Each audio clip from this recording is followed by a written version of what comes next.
y en la agenda general de construcción de estas sociedades. Desde esa lógica y un poco en el planteamiento que el grupo tuvimos algunas conversaciones sobre a qué nos referimos cuando hablábamos de género, de mujeres, por qué era pertinente hablar específicamente de mujeres y construcción de paz. Hablamos de la importancia de un cambio de valores para la construcción de la paz que pasa por una transformación de entender lo femenino y lo masculino, que cuando hablamos del patriarcado hablamos de unas formas de relación de poder que justamente asumen los conflictos de una manera particular que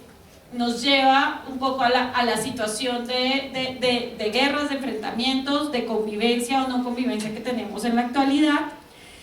Hablamos de si realmente la paz es una cosa que es propia de las mujeres y entonces todas las mujeres somos pacíficas y entonces el problema de la guerra es un asunto de los hombres que se matan entre ellos y en cambio las mujeres somos naturalmente pacíficas o no, y eso es parte de las reflexiones que ustedes encontrarán en el documento.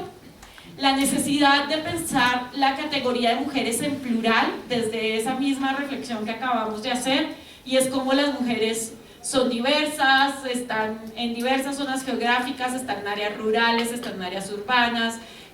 son jóvenes, son adultas, son ancianas, digamos, son tan heterogéneas como lo es la sociedad, y desde eso la importancia de no hablar de la mujer como un todo y como una única categoría que encierra allí una mirada,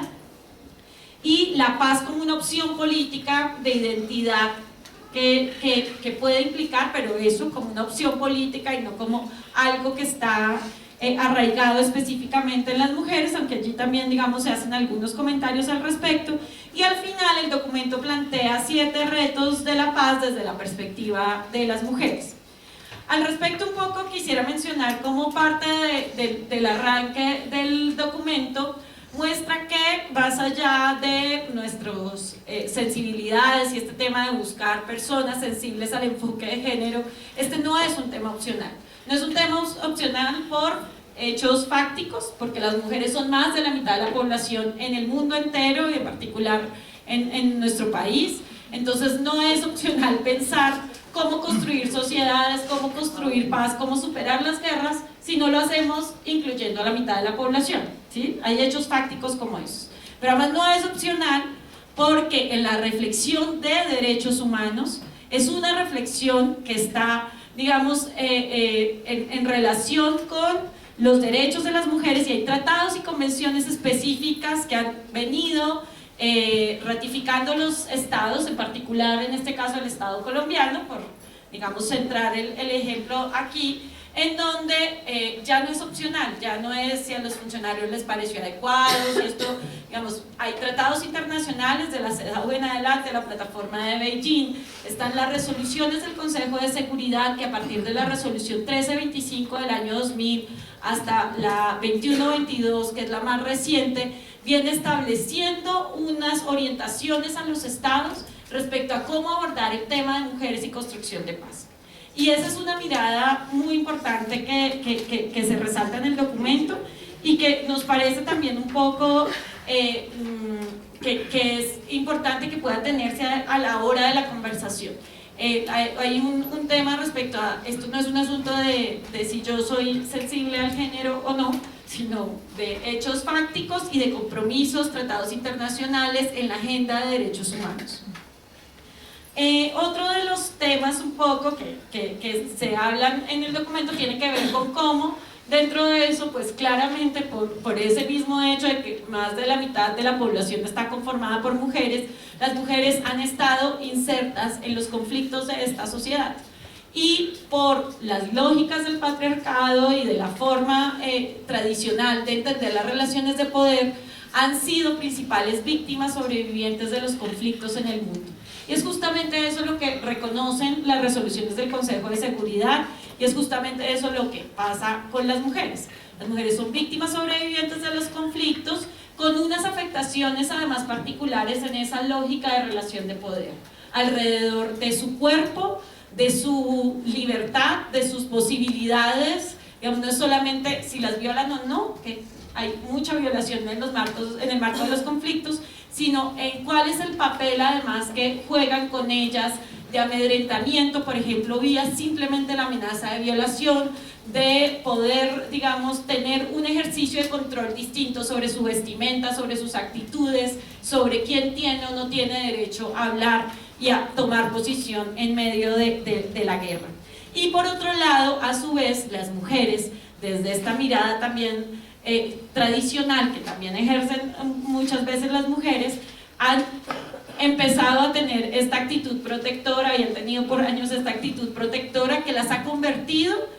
en mujeres constructoras de paz, quizás inicialmente desde eso que la gente puede considerar como es el instinto maternal. Entonces están defendiendo a sus hijos, a sus esposos, a sus familias, pero no es solamente eso justamente de lo que se habla en el documento, es como muchas mujeres han venido más allá de eso construyendo paz como una opción política, entendiendo que no es simplemente un ejercicio de protección en función de otros, sino que hay un ejercicio de derechos desde sí mismas y que hay una agenda de construcción de paz que pasa por la transformación de esa sociedad en eso, en cómo se toman las decisiones, de qué democracia es que estamos hablando, de qué hablamos cuando hablamos de desarrollo y cuál es la agenda de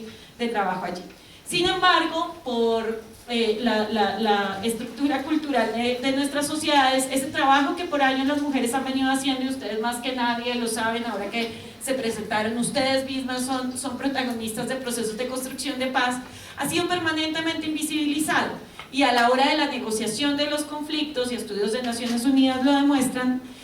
lo que tenemos es que la guerra se hace entre los hombres, afecta a las mujeres, también hay mujeres combatientes, también hay mujeres allí, en eso es claro el documento y estuvo allí la discusión, pero además de todo luego pretenden hacer las negociaciones solamente entre los hombres, como si construir la paz no fuera un asunto de repensar las relaciones en una sociedad y qué más estructural que las relaciones de género en una sociedad. Y desde esa mirada un poco justamente hay un llamado a la importancia, y en particular en el caso de Colombia, de la participación de las mujeres y la visibilización de los esfuerzos que por años han hecho las mujeres en la construcción de la paz. A partir de esto, bueno, yo me estoy saltando un montón de cosas, pero también ya quiero cerrar para que ustedes oigan a los expertos. Esto es simplemente como el documento base que construimos, pero ya ellos van a tener oportunidad de conversar más en detalle e incluso de problematizar sobre algunos de estos elementos que yo he mencionado. Se plantean 7 retos importantes. Uno es el reconocimiento y visibilización del aporte de las mujeres históricamente a la construcción de la paz en el país. Las mujeres no son solamente víctimas y en tanto víctimas entonces constructoras de paz porque les tocó, sino que hay allí una opción política y muchas de ellas, a pesar de ser víctimas, efectivamente hacen ejercicios de construcción de paz y luego muchas de esas tareas quedan invisibilizadas en los territorios porque cuando la paz, digamos, se empieza a poner de moda, quienes llegan con estas agendas desconociendo lo que por años han hecho las mujeres en un trabajo muy silencioso en sus propias comunidades, terminan, digamos, sacando la bandera por un trabajo de años que ellas han venido haciendo. Entonces se habla de la importancia del reconocimiento en medios de comunicación social, se habla del fortalecimiento de las organizaciones sociales de mujeres tanto a nivel local como nacional y poder fortalecer esa red de trabajo que han venido teniendo. En tercer lugar se habla de fomentar la educación para la paz y de esto aquí el tema de la educación de género es una educación para hombres y mujeres. No son solamente las mujeres quienes deben transformar su mirada y esto no es posible hacerlo sin los hombres. Los hombres deben transformar sus miradas frente al poder, frente a las relaciones de poder, frente a lo que implica la construcción de acuerdos. El reconocimiento del trabajo no remunerado de las mujeres como una agenda oculta que ha impedido que además las mujeres puedan superar lo que se llamaba el techo de cristal y es como esta agenda, estas cargas tradicionales que están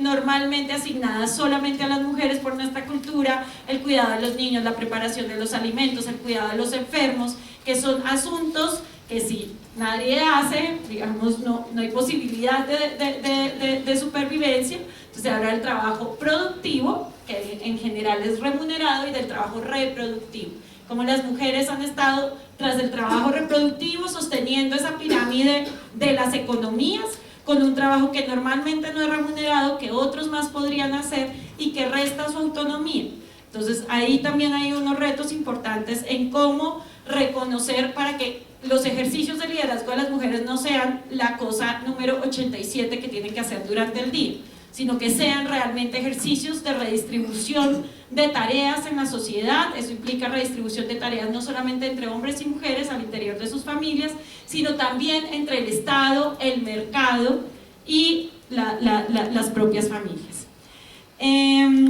Se habla, en quinto lugar, de la formación y el liderazgo de las mujeres, tema que, digamos, ya he tocado, pero allí en esto también, digamos, se habla mucho de la formación de las mujeres como si el problema fuera un asunto de falta de preparación. En nuestros países, en América Latina y en particular en Colombia, las mujeres llevan más de 10 años graduándose, más mujeres que hombres de las universidades. No es un problema de falta de talento, es un problema de desaprovechamiento del talento de las mujeres en la sociedad. Y en esto, si bien, digamos, hay un énfasis en un ejercicio de empoderamiento distinto, es clave que los temas de formación y liderazgo no sean solamente para las mujeres que llegan a cargos de poder, que es a ellas a las que se le pasa doble cuenta de cobro para ver si es buena senadora, si es buena ministra, buena congresista, y nadie se pregunta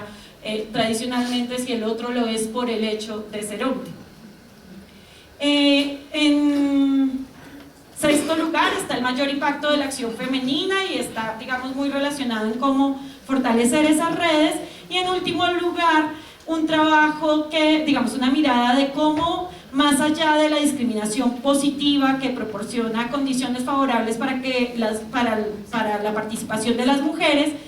debe empezarse a tener más poder político para que la mujer pueda participar libremente en asuntos sociales e institucionales. Y desde esto la importancia de ya no solamente hablar de discriminación positiva con medidas como la cuota, sino de la paridad y del reto de transformación cultural que está tras de ello. Estos son algunos temas que quise resaltar del documento, y hay muchos temas más y quizás en algunos puse